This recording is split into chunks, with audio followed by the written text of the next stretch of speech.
Hype se désengage de l'hydrogène. Aïe aïe aïe. L'hydrogène, c'est un échec, hein.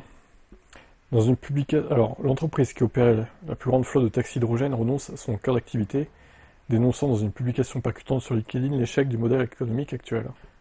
Alors, ça date du 18 juin, donc bon, c'est assez récent, ça fait une semaine quoi à peu près.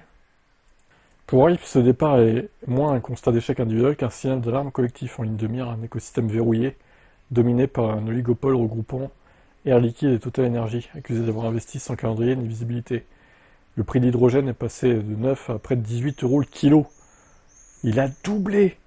Alors déjà que c'était cher, alors 18 euros le kilo, mon gars, 5 fois plus cher, selon Hype, qu'une recharge rapide en électricité verte. Bah oui, c'est ça. Sachant que une voiture hydrogène consomme 1 kg au 100 à peu près, vous faites très vite le calcul, hein. C'est une perte sèche, c'est même plus cher que l'essence. Donc ça n'a aucun intérêt, aucun. Ce retrait illustre une réalité dérangeante. La filière hydrogène vit aujourd'hui sous perfusion des subventions, sans parvenir à démontrer une rentabilité durable.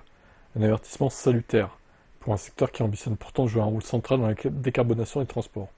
Autre coup dur, la faillite de McFly, seul fournisseur français d'électrolyseurs pour Hype, qui laisse derrière lui des projets fragilisés et 6 millions d'euros d'investissement incertains. Hype en appelle désormais au pouvoir public, dont BPI France et EDF, pour garantir la continuité des engagements. L'entreprise ne renonce pas à mobilité zéro, elle annonce une transition vers des taxis 100% électriques à batterie, avec plusieurs centaines de nouveaux véhicules attendus cette année. L'objectif est de convertir l'ensemble des 60 000 taxis VTC et VTC franciliens avant 2030.